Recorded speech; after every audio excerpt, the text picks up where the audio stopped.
Donc je reprends. Donc je disais donc que la paracha qu'on lit à Chol HaMoed, c'est la paracha de Kitissa, dans laquelle Moshe Rabbeinu va implorer à Kadosh Baruch Hu, Ar Enina et Kevodecha, fais-moi voir ton honneur, ce qu'on va expliquer dans un instant.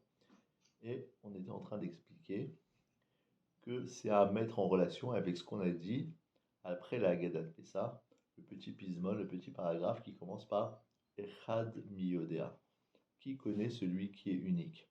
Et justement, Echad, c'est un paragraphe dans lequel on explique les chiffres qui vont de 1 à 13. 1, c'est Akadosh Baruch Hu, 2, c'est les 2 Luchot, 3, c'est les 3 Avot, 4, les 4 Imaot, jusqu'à ce qu'on arrive à 13. Ah, mais là non plus, j'ai rien enregistré. Ah, ça peut durer 2 heures comme ça, je vais répéter 50 fois l'Agdama et le magnétophone n'enregistre pas. Si, il enregistre. Parfait. Donc je disais oui, que Yud Gimel, c'est les 13 Midot. 13 Midot, Shel Rachamé. Alors il y a marqué comme ça. Vayomer Moshe el Adonai, Re ata Omer Elai. Vois que tu me dis, Aal et Amazé, fais monter ce peuple. Veata lo da'atani et asher tishlach imi. Et toi, tu ne m'as pas fait savoir qui tu vas envoyer avec moi. Veata amarta yadaticha beshem. Et toi, tu m'as dit, je t'ai connu je t'ai fait un privilège de te présenter mon nom. Vegam matzatachen beinai, et aussi, tu as trouvé grâce à mes yeux. Donc, Moshe Rabbeinu, on parle après la faute du veau d'or. Et il veut savoir comment va être ce qu'on appelle la Hanhaga du Kla Israël, la manière dont Hachem va se comporter avec le peuple juif. Est-ce que Hachem va directement diriger le peuple juif, Birvodo ou Beatzmo, comme on a dit dans la Haggadah, Lo ale des malar, les des saraf, et là, Akadosh Baruch Hu Birvodo ou Beatzmo, ou bien est-ce que Akadosh Baruch Hu va envoyer un malach, un ange, pour s'occuper du Kla Israël? C'est donc comment dirais-je, c'est une anaga, c'est un comportement où le Kla Israël n'est pas le même mérite. Il n'a pas le mérite d'être dirigé directement par Akadosh Baruch Hu. Alors Akadosh Baruch Hu le rassure et lui dit, non, je ne vais plus envoyer un malach, c'est moi-même qui ira. Et c'est qui a marqué, Panay Yelechu, mon propre visage sera présent, Vani Chotilach, je sais pas ce que ça veut dire, et je sais pas ce que ça veut dire, Vani Chotilach. Moshe Rabbeinu il dit, c'est parfait, c'est exactement ce que je voulais. Après, il fait une deuxième demande qui est Ubame Yevada Efo ki matzatchen benai benecha. Et comment je vais savoir que j'ai trouvé grâce à tes yeux, Ani ve'amecha, Allo belechtecha imenu. Bien évidemment, c'est par le fait que tu viennes toi-même t'occuper de nous. Ve'niflinu ani ve'amecha mikolam asher al pene adama.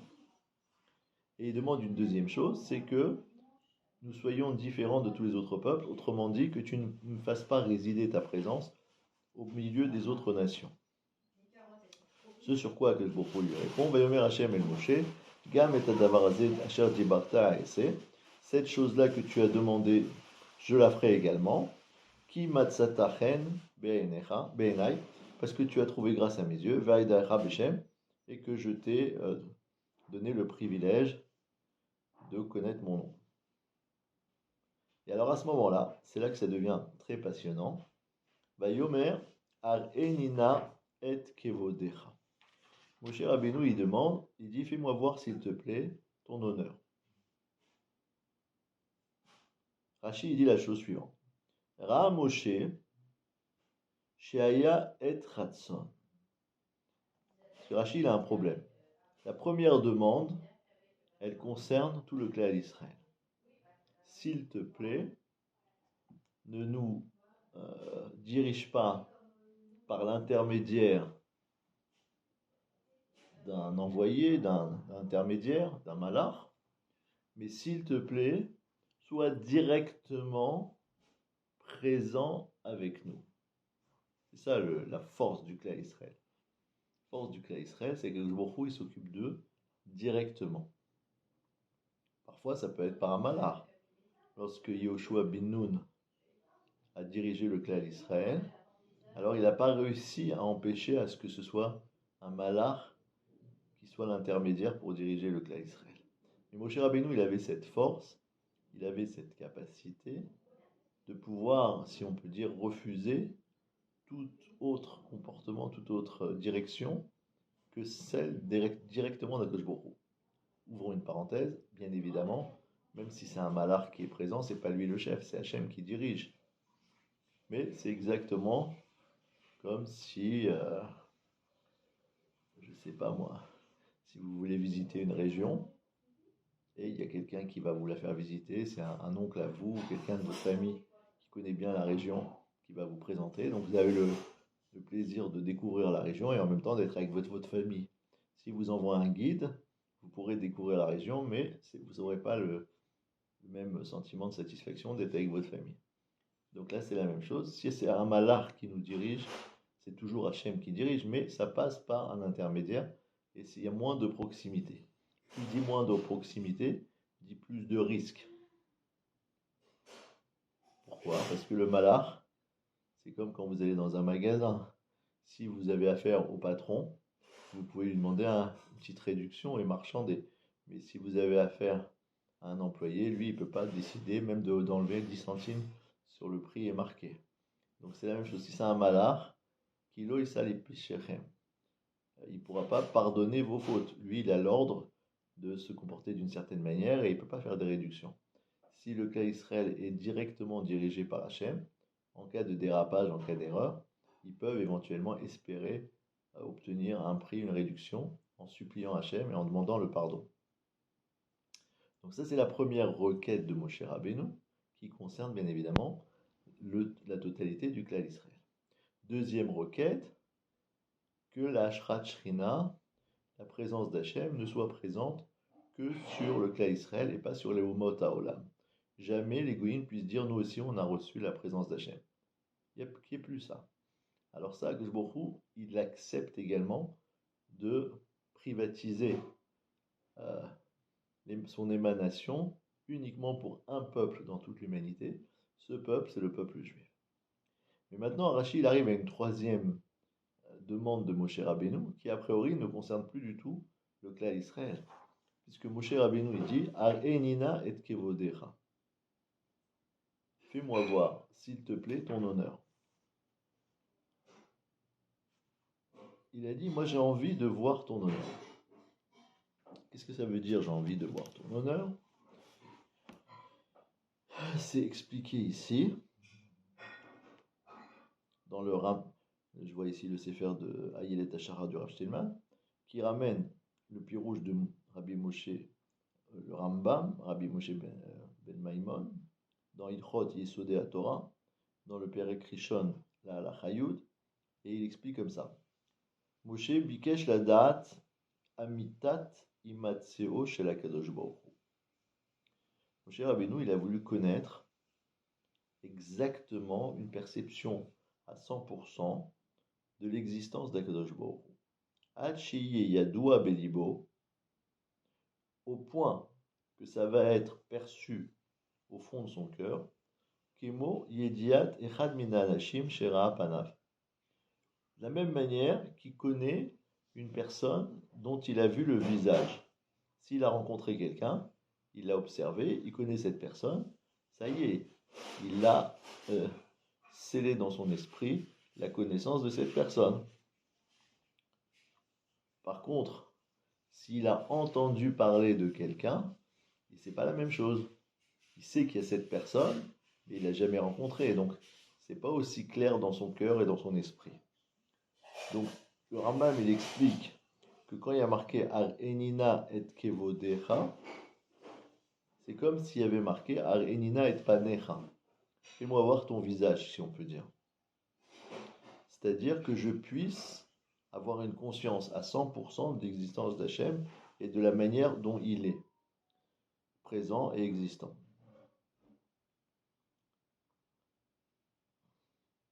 Veshivo Baruchu. Et Akadosh Baruch Hu lui a répondu à Moshe Rabbeinu, She'en koach bedat adam achai.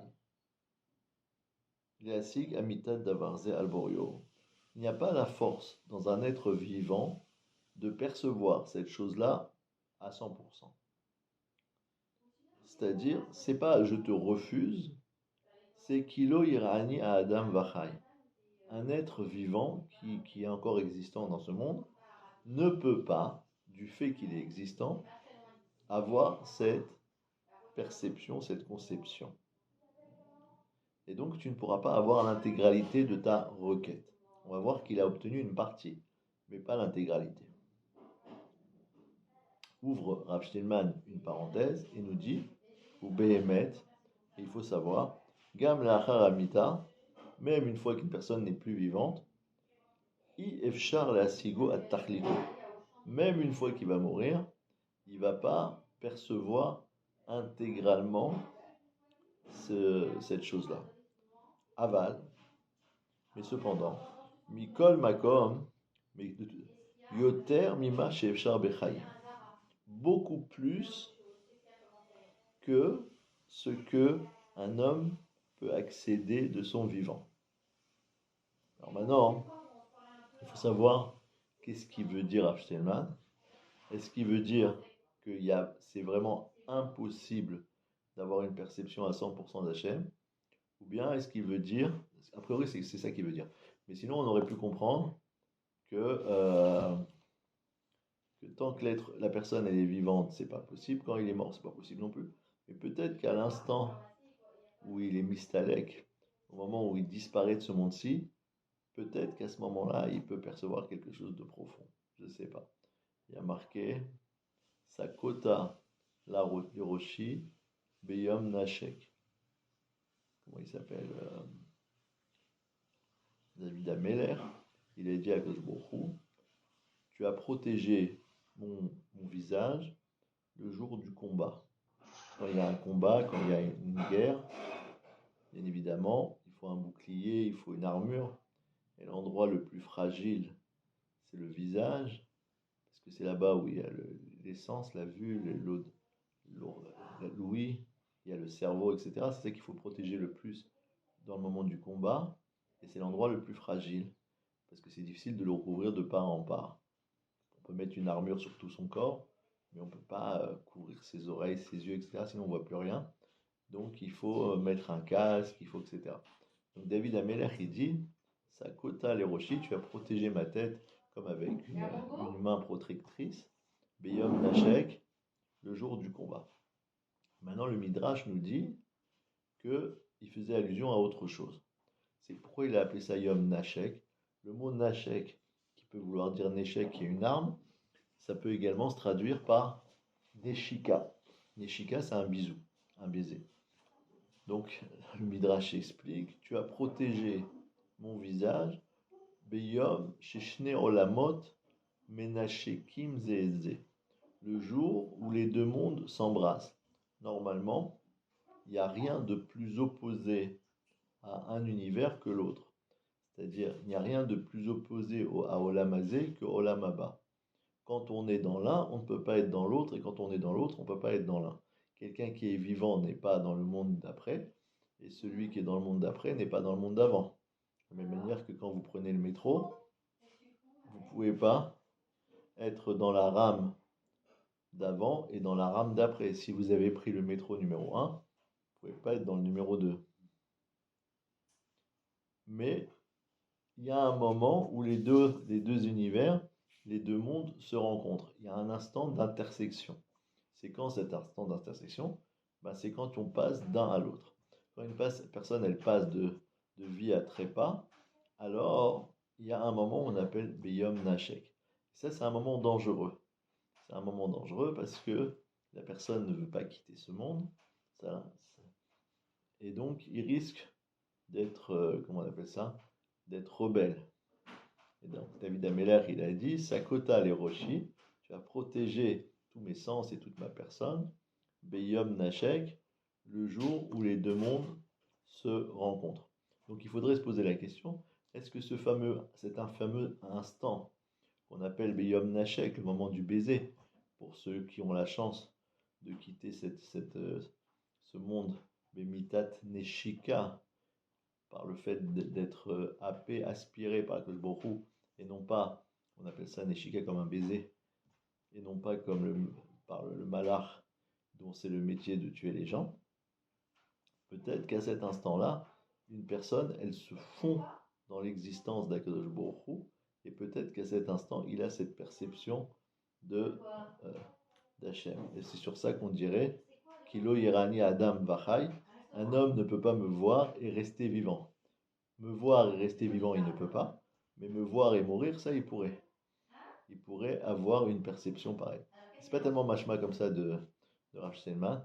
Rav Steinman, il veut dire qu'il y a une perception importante, bien plus importante après qu'un homme ait quitté ce monde, mais de toute façon, il ne pourra jamais être massig l'intégralité d'Hachem, puisqu'Akadosh Baruch Hu, il est En Sofi, il est sans limite, et par définition, celui qui veut être massig, celui qui veut percevoir, lui, il est Sophie, qu'il soit vivant ou qu'il soit mort, mais il reste Sophie. Il reste avec une limite de finalité, etc. Donc on ne peut pas faire entrer l'infiniment grand dans l'infiniment petit. L'homme, il est par définition infiniment petit, vivant ou mort, et que je est par définition infiniment grand. Donc c'est difficile de faire entrer l'un dans l'autre. Bon, quoi qu'il en soit, donc Moshe Rabbeinu fait une requête qui nous semble personnelle. Et Rashi nous dit, oui, c'est lié au fait qu'il y a marqué justement dans le verset d'avant, qui matsata chen be'ainai. Là, ça a mis la puce à l'oreille à Moshe Rabbeinu. Matsata chen be'ainai. C'est vrai qu'il savait, Moshe Rabbeinu, qu'il y avait cette dimension de matsati chen. Parce qu'il y a marqué déjà un peu plus haut, Vaeda'acha, leman emtsachen be'ainecha, afin que je trouve grâce à tes yeux. Et là-bas, Rachid n'a pas voulu traduire, afin que dans le futur, je puisse trouver grâce à tes yeux. On aurait pu dire ça. On aurait pu dire, fais-moi connaître tes chemins, afin que je puisse toujours te demander un agrément. Parce que qu'est-ce que Rachid avait expliqué plus tôt? Rachid dit, sur le pasuk Ve'ata, le pasuk Gimel, Imemet, Shematzatichen be'enecha. Si c'est vrai que j'ai trouvé grâce à tes yeux, donc il le savait déjà.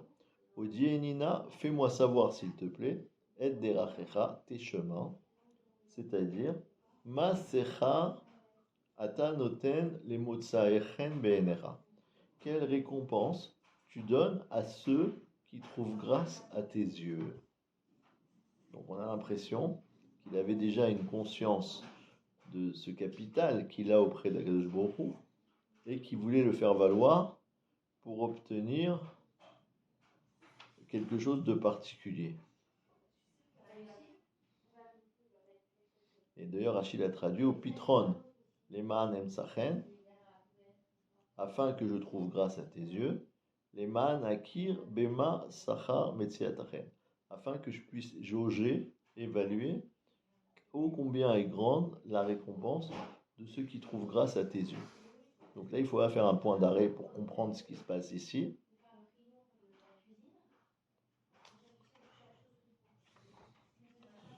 C'est que Moshe Rabbeinu, il y va be'adraga. Il y va niveau par niveau. Première chose qu'il demande, c'est de dire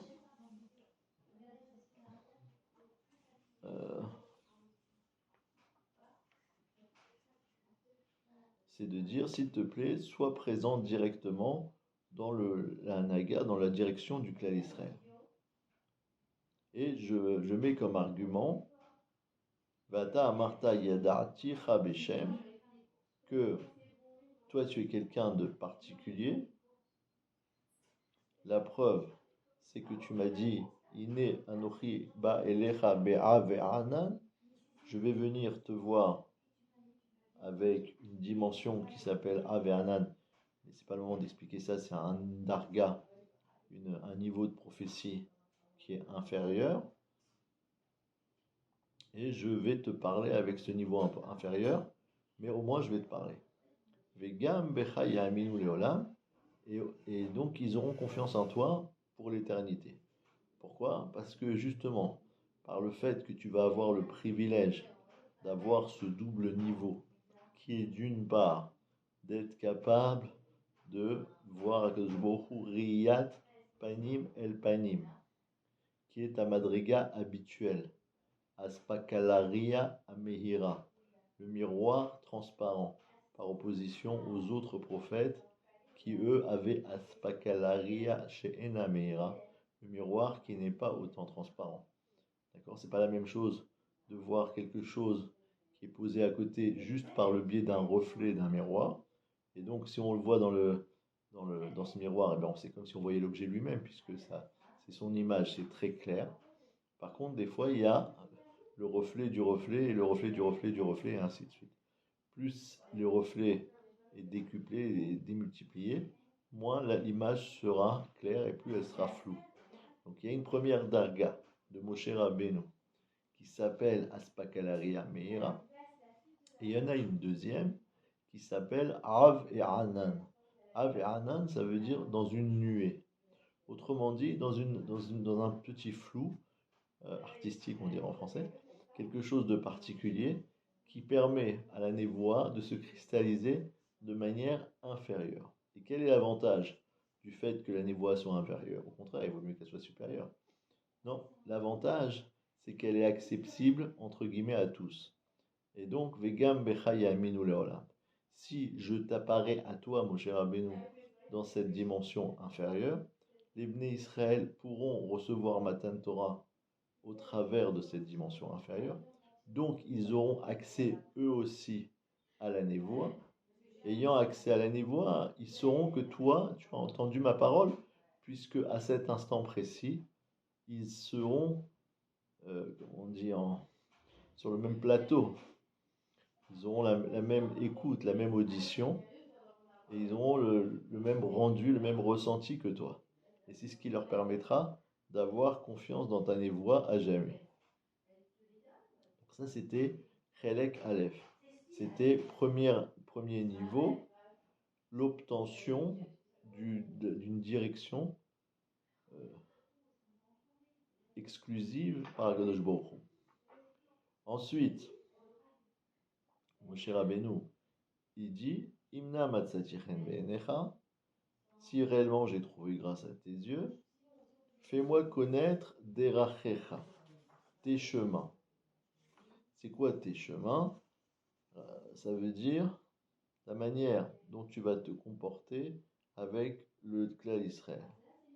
Et Rashi, il a dit Ma sacha ata noten lemotzaechen be'enecha. Quelle est la récompense que tu donnes à ceux qui trouvent grâce à tes yeux?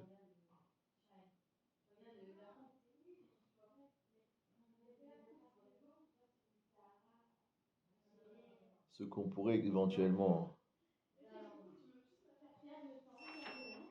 expliquer, je veux profiter du fait que j'ai trouvé grâce à tes yeux pour obtenir le maximum d'avantages pour le clan Israël. Un, que la direction du clan Israël ne soit que par ton intermédiaire directement, enfin, ne soit que par toi directement, et deux, que tu leur pardonnes et que tu aies un comportement. Une seconde.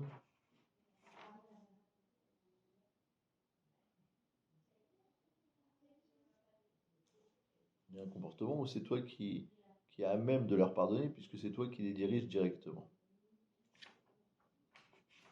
Ensuite, étape numéro 2, il va demander Veniflinu ani ve'amecha mikolam asher al pene adam. Donc maintenant qu'on a accepté que tu m'as promis que tu vas t'occuper directement d'eux, qu'on soit différent des autres peuples. Ensuite, élément numéro 3, on en arrive.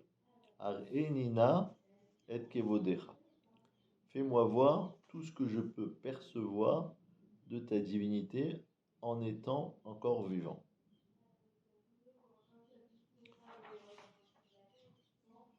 Et Hachem lui répond Ani aavir kol tuvi al panecha, vekarati beshem Adonai lefanecha, vechanoti et asher achon, verichamti et asher aachem.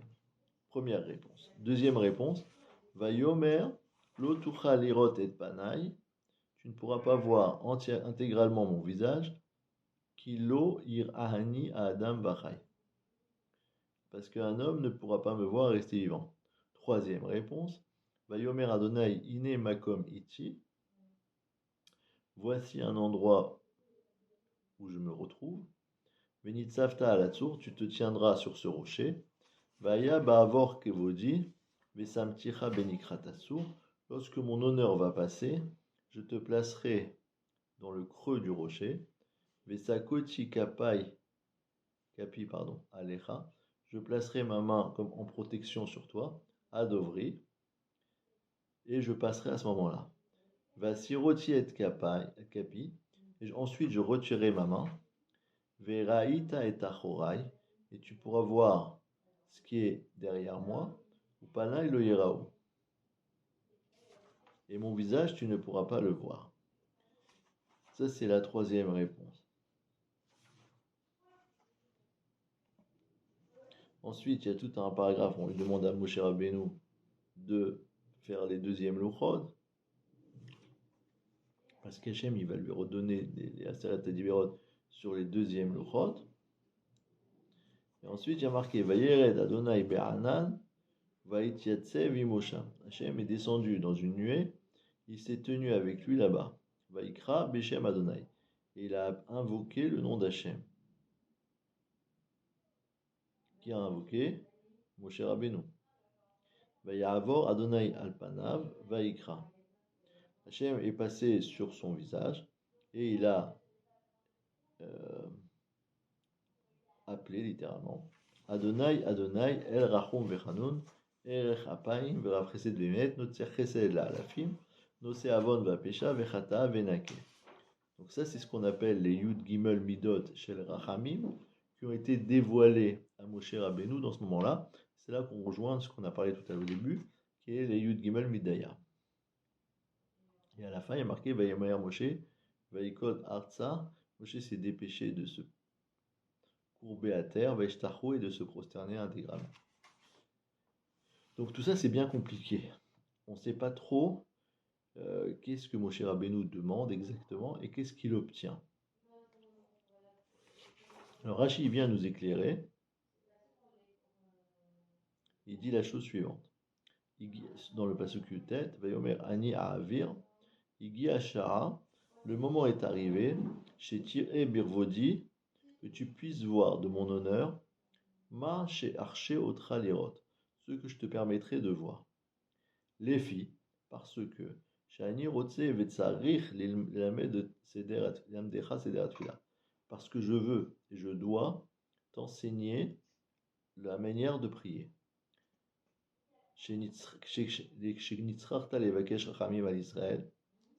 Parce que lorsque tu as eu besoin d'implorer ma bonté pour le peuple juif,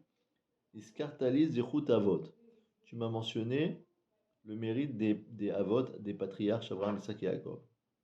Kasavurata, toi tu penses, que si jamais se termine le capital de mérite des patriarches, en otikva, alors ce sera fini, il n'y aura plus d'autre espoir. Ani aavir kol midatuvi lefanecha alatzor. Moi, je ferai passer tout ce qui est mes traits de caractère de bonté, de pitié, de rachamim sur le monde, devant toi, au moment où tu es dans le rocher. Vatat safun bamahara. Et toi, tu es caché dans cette grotte. Vekarati beshem Hashem lefanecha. Et là, donc, Rachid explique que c'est Akadosh Baruch Hu qui va invoquer le nom d'Hachem devant lui. Les lamdecha seder bakashat rachamim. Pour t'apprendre comment est-ce qu'on demande la pitié. Af im tichle zechut avot, même si le mérite des patriarches se terminait. Que seder ze shata roeoti. Et de cette manière que tu me vois, meutaf, que je suis enveloppé, vekore yud gimel midot, et je lis, moi, les 13 attributs de miséricorde, et ve melamed et Israël, la sotken. Enseigne au peuple juif de se comporter ainsi. Ve aliede chez eskiru lefanai rachum vechanun. Et lorsqu'ils vont mentionner devant moi ces attributs de miséricorde, rachum vechanun, yune'ainim, on va leur répondre. Ki rachamai lokalim. parce que ma bonté ne se termine jamais. Donc Rashi ici, il nous ouvre un horizon immense, et c'est pas Rashi, c'est la Torah qui nous le dit, que Kaviachol, Akadosh Baruch Hu, il exprime à Moshe Rabbeinu. Toi, tu viens habituellement avec la seule arme que tu connais pour défendre le peuple juif, qui est de mentionner le capital de mérite des patriarches, Abraham, Yitzhak et Yaakov. Yaakov, il avait un srout atzum, un mérite absolument exceptionnel, qui peut servir de crédit en cas de débit pour le clan Israël. Si le clan Israël est débiteur parce qu'ils ont fait des avérotes, si le peuple juif a besoin de mérites supplémentaires, alors toi tu vas puiser dans les ressources des patriarches d'Abraham, Yitzhak et Yaakov. Souviens-toi qu'Abraham, il était prêt à sacrifier son fils Yitzhak, etc. C'est un mérite gigantesque. Donc on peut récupérer un peu de capitaux là-bas pour pardonner au clan d'Israël. Baruch il dit ça, c'est vrai. C'est vrai que chez Abraham Avinu, chez Yitzhak, chez Yaakov, il y avait des srouillottes absolument exceptionnelles. Mais c'est quand même limité.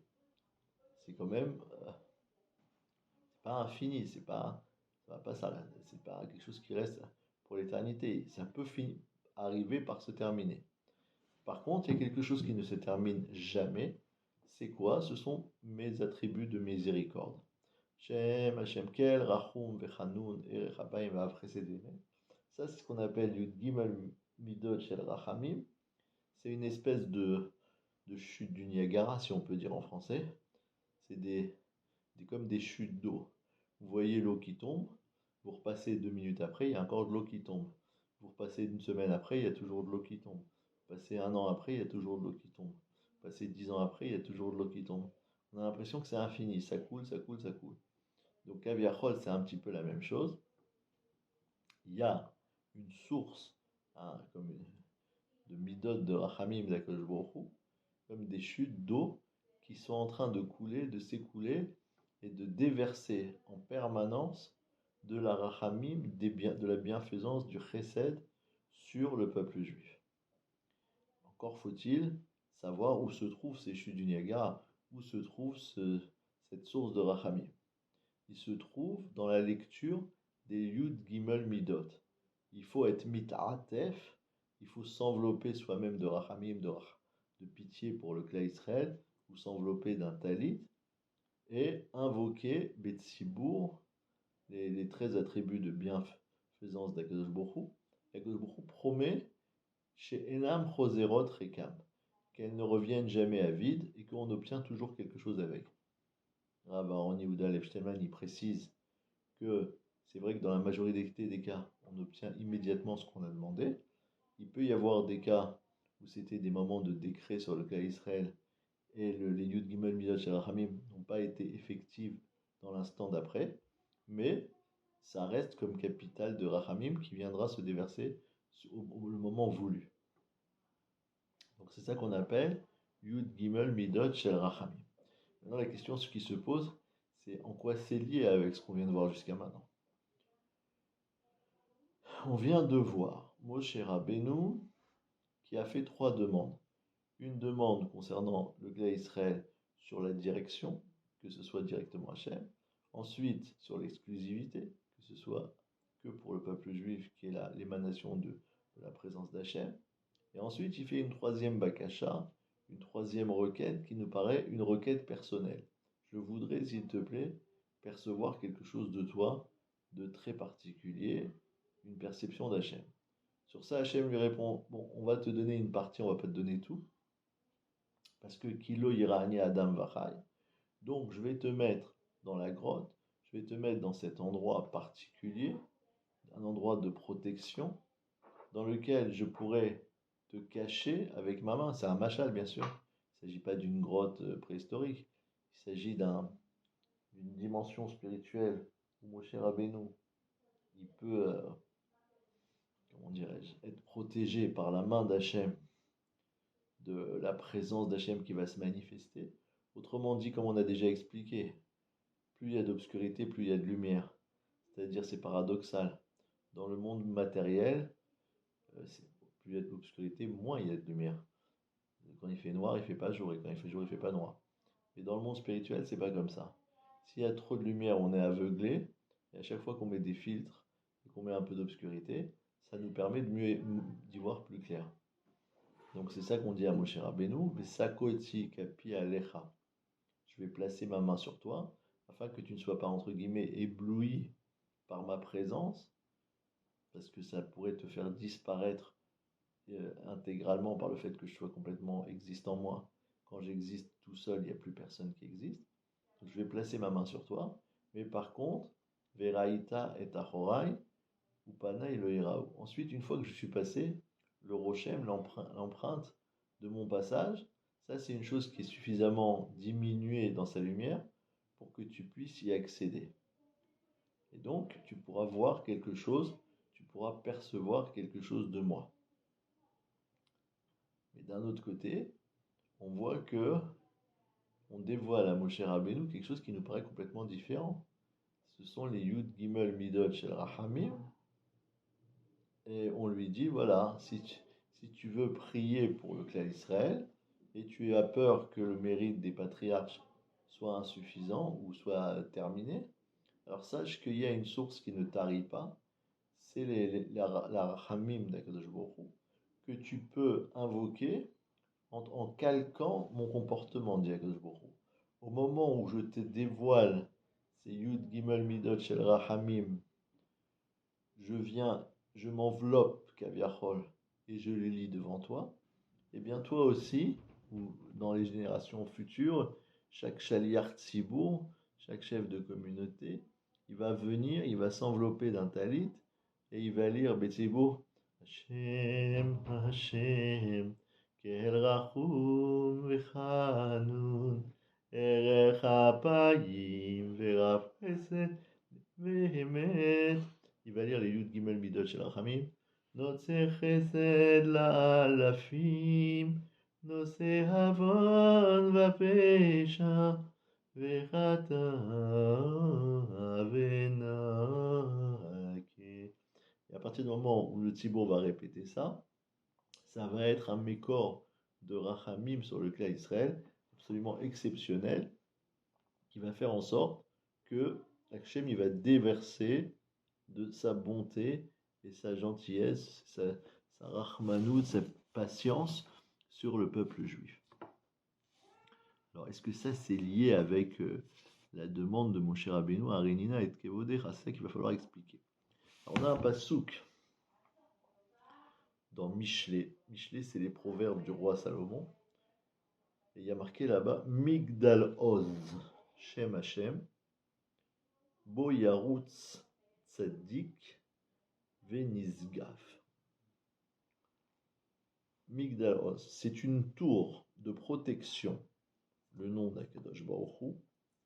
Le tzaddik va courir là-bas et être protégé. Donc qu'est-ce que ça veut dire?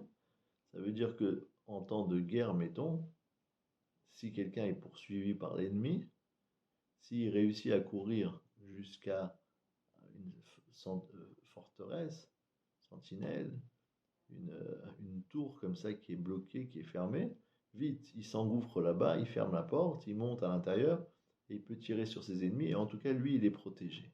Il est protégé parce qu'il est dans une tour à un étage élevé, comme une muraille, et il est tranquille, il est protégé. Donc il court pour aller se protéger dans cette cour. Alors, c'est ça un machal. Shlomo HaMelech, il dit, eh bien, sache qu'il y a une tour de protection exceptionnelle dans laquelle chaque juif peut se protéger. C'est quoi? Migdal Oz, c'est une tour de protection qu'on appelle Shem Hashem, le nom d'Akadosh Baruch Hu. Et là-bas, Bo Yarut Tzadik Venizgav. Le Tzadik, il peut courir là-bas et se protéger.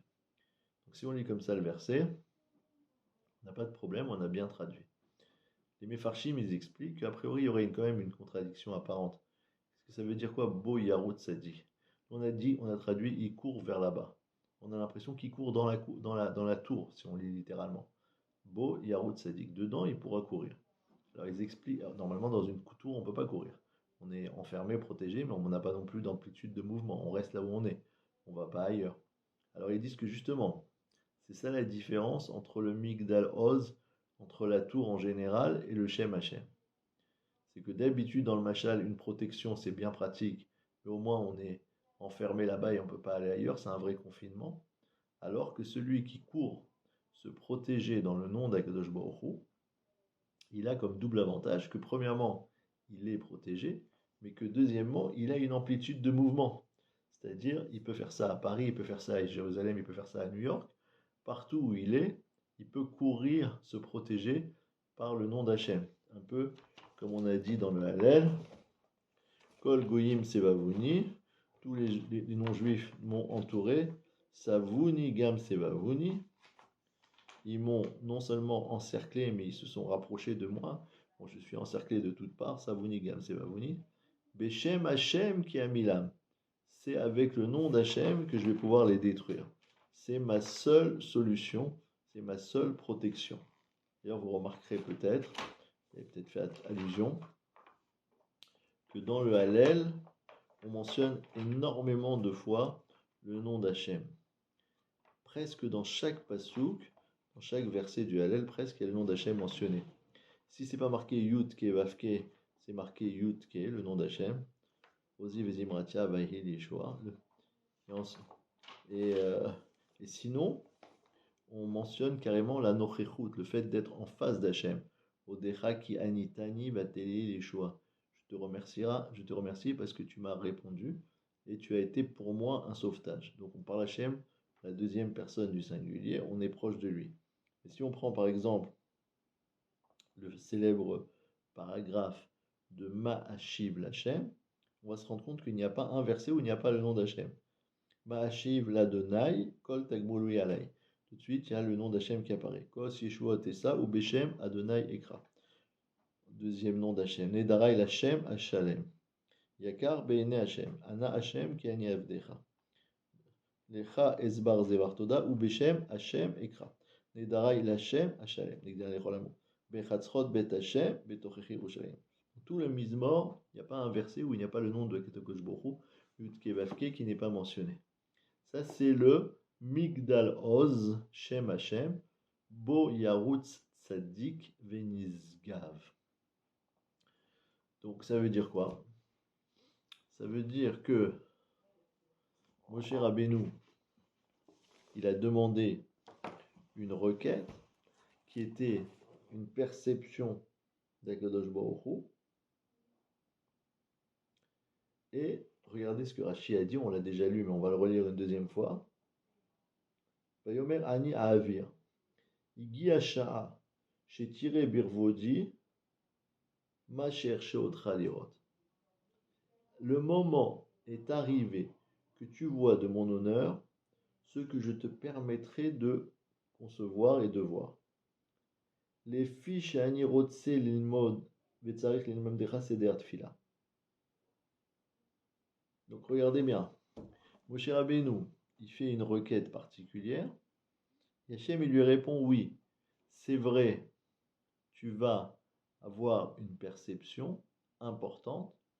Et cette perception, ça s'appelle dans le lashon, dans le langage du Passouk. En fait, on lui a dit l'otuchalirot et panay. Tu peux pas voir l'intégralité.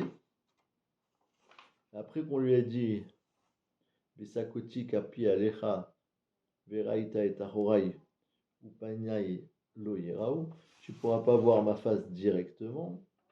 On lui dit Ani aravir. Est-ce que c'est marqué?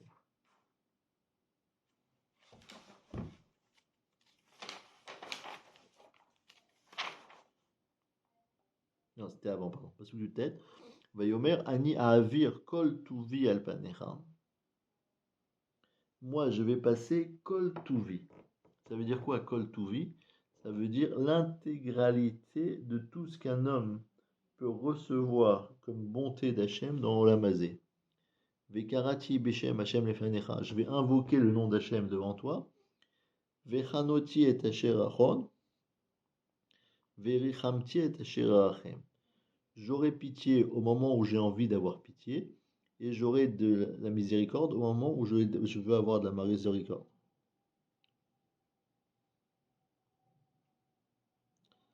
Donc ça veut dire, regarde, avec cette fille-là, tu pourras bien souvent quand j'en aurai décidé, obtenir la rachamim. Et Rashi dit Atkan lo ifticho elaiti me'ene veitim lo ene. Au départ, au moment de la promesse, on lui avait simplement promis qu'il y aurait des moments où Hachem répondrait et d'autres où il ne répondrait pas forcément. Aval. Mais, Bishat Maase, au moment où ça s'est réellement passé, Amarlo ine anochi koret berit. Il lui a dit je contracte une alliance. Ifticho she'enan chozrot reka. Il lui a promis que ces Yud Gimel Midot Shel Rachamim ne seraient jamais sans effet. Elles ne reviendraient jamais à vide. Donc c'est comme si on disait à Moshe Rabbeinu, regarde, toi tu m'as demandé quelque chose qui est absolument impossible d'obtenir. Ta requête personnelle qui était Eniena et Kevodecha, dans laquelle tu demandais fais-moi voir ton visage, donne-moi une perception qui kaviachol va m'enlever la bechira, va m'enlever le libre arbitre, parce que si je suis conscient qu'à chaque instant je suis en présence d'Hachem de cette manière-là, c'est pas possible ensuite de faire quelque péché possible que ce soit. Alors on lui dit non. Rashi rapporte dans le Pasuka, Vayomer lo tuchal lirot, af kishe ani avir kol tuvi al panecha, même quand je vais faire passer tout mon chesed devant toi, eni notet lecha reshut lirot et panai. Je te donne pas la permission de voir mon visage. Donc regardez bien, c'est très intéressant. Ça veut dire qu'aviachol comme ça, c'est Moshe Rabbeinu, il dit Arenina et kevodecha, fais-moi voir ta présence. Akadosh Baruch Hu, il lui dévoile que son émanation dans Olamazé porte un nom. Ça s'appelle Touvi. Touvi, ça veut dire mes bienfaits. Ça veut dire on ne peut pas avoir de perception d'Hachem plus grande qu'une perception des bienfaits qu'il nous donne. Pas simplement si quelqu'un il a un nouveau ceci ou un nouveau cela. Son existence même, elle est liée à la bonté d'Hachem qui a bien voulu que cette personne existe et soit vivant à ce moment présent. Donc tout ce qu'il a, tout ce qu'il peut percevoir, ça se résume en un mot, un chesed d'Hachem. C'est une bonté d'Hachem qui a daigné bien vouloir le faire exister. Et malgré tout, même si tu as cette conscience extraordinaire du chesed Hachem, comme à Pessah, tous les juifs, ils essayent de prendre le maximum de cette perception-là et de remercier Hachem en permanence par le Hallel, par la Haggadah, par le Sipur Yetziat Mitzrayim. Ça se termine par quoi la Haggadah? Les Fichar, Anachnu Chayavim, là. C'est pourquoi on est obligé de remercier, de louer, de donner des louanges à tout celui qui nous a fait tout cela, qui nous a sorti Me'avnut les Cherut, Mishivut les Geoula, etc. L'idéal, l'objectif de toute la Haggadah, c'est d'arriver à ce remerciement, le Birkat Hamazon, le remerciement, le Hallel, à la fin d'arriver à Nirtza, d'être agréé par Hachem, d'avoir su le remercier de tous les bienfaits qu'il nous a fait. Malgré tout, nous dit Rashi, c'est pas parce que tu auras atteint ce maximum de perception et de remerciement que tu seras arrivé à du 100% de la perception d'Hachem. Mais au moins,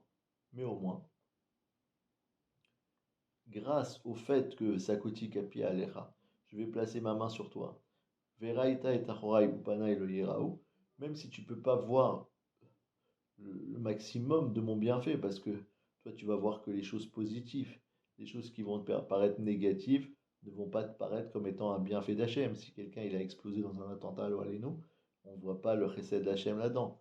Sache qu'il existe là-dedans aussi une dimension de chesed qui est absolument imperceptible tant qu'on est vivant. Et donc tu ne peux de toute façon pas percevoir tout. Par contre, tu vas recevoir comme message une dimension immense du chesed Hachem, laquelle ne va pas te servir que à toi personnellement comme cadeau. Ben voilà, tu as perçu le bienfait d'Hachem. ça va en même temps te servir pour le reste du clan Israël. Tu vas t'en servir comme étant la connaissance des Yud Gimel Midat Rachamim. Donc on avait commencé le cours en disant il y a un pismon qui s'appelle Echad Mi Yodea. Qui c'est qui connaît Hachem? C'est quoi Echad? C'est Akadosh Baruch Hu, qui va juste, qui exprime les chiffres de 1 à 1, si on peut dire. De 1 parce que c'est le début des chiffres, jusqu'à Yud Gimel, qui est la Gematria Echad. Et on ne quitte pas cette dimension d'unité d'Akadosh Baruch Hu, même si on parle par le chiffre 2, mais c'est les Shnei Luchot Aberit, c'est les deux tables de la loi qui nous relient à Hachem. Même si on passe par le chiffre 3, mais ce sont les 3 Avot qui nous relient à Hachem. Même si on passe par le chiffre 4, oui, mais ce sont les 4 Imaot qui nous relient à Hachem. Et ainsi de suite. Chaque chose, chaque dimension, même quand on parle de Shmona Yememila ou Tisher Yecheleda, les 9 mois de la grossesse ou les 8 jours du Brit, etc. Ce sont des dimensions où on est conscient que Hachem s'occupe de nous. Parce qu'il y a une grossesse, c'est la Hakara que Akadosh Baruch Hu, il a les maftechot chez la Lida, il a la clé de la vie d'entre les mains, de la naissance. La Brit Mila, c'est une alliance avec Hachem, et ainsi de suite. On en arrive à Yud Gimel Midaya, les 13 attributs de Rachamim, où on arrive au maximum de cette perception d'Hachem qu'on puisse avoir, qui s'appelle le fait que Hachem, il a des réserves kaviachol de bonté pour le clan Israël, Noséavon, Vapesha, il peut supporter la faute, il peut patienter, il peut avoir de la Rachamim en attendant que la personne elle fasse Teshuvah, etc. Chaque attribut qui est mentionné dans ces paragraphes, Kel, Rachum, Vechanoun, gentil, miséricordieux, généreux, et ainsi de suite, c'est la perception d'Hachem qu'on a dans cet univers dans lequel nous vivons, et qui sont les Yud Gimel Midot Shel Rachamim. Et sur ça, la Torah nous a dit Vesakoti kapi alecha veraita et achorai. Ça s'appelle achorai. Rachid dit c'est quoi achorai? C'est qui cherchait le tfilin. C'est le lien des tfilin qui nous lie à Kadosh Baruch Hu. Parce que dans les tfilin, nous disons que Shema Israël Hashem Elokeinu Hashem Echad. C'est ça les parachutes qui sont enfermés dans les tfilin. Et que le Gemara dans Brachot nous dit que Kadosh Baruch Hu Kaviachol lui aussi il met des tfilin. Et qu'est-ce qui a marqué dans les tfilin d'Akadosh Baruch Hu? Mi Mecha Israël Goy Echad Baaretz, qui est comme le peuple juif, un peuple unique dans le monde. Donc les tfilin sont là pour nous rappeler l'unicité d'Hachem, et Hachem se rappelle l'unicité, la Yehudiout, la particularité unique du clan d'Israël, d'être un peuple unique pour Akadosh Baruch Hu. Donc c'est ça, on en arrive à là. C'est un peu ça le lien entre Pessah et cette paracha qui est lue à Chol HaMoed. À Pessah, on fête la Bechira, le choix du clan d'Israël, Goy Mikirev Goy, un peuple au milieu d'un peuple qu'Akadosh Baruch Hu il a fait sortir d'Égypte. C'est vrai que tout ça, ça va se concrétiser à Shavuot, au moment de Matan Torah, où là on voit effectivement la spécificité du clan d'Israël. Mais déjà en Mitzrayim, quand il y a marqué là-bas que Akadosh Baruch Hu fera une séparation entre les Juifs et les Mitzrim, et les Makot ne vont pas toucher les Juifs, vont toucher simplement les Égyptiens. Mishrou Kulachem, écartez-vous de ce peuple-là et prenez un agneau.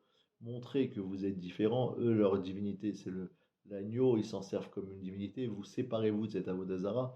Vous allez être attachés à Hachem. Abattez cet animal.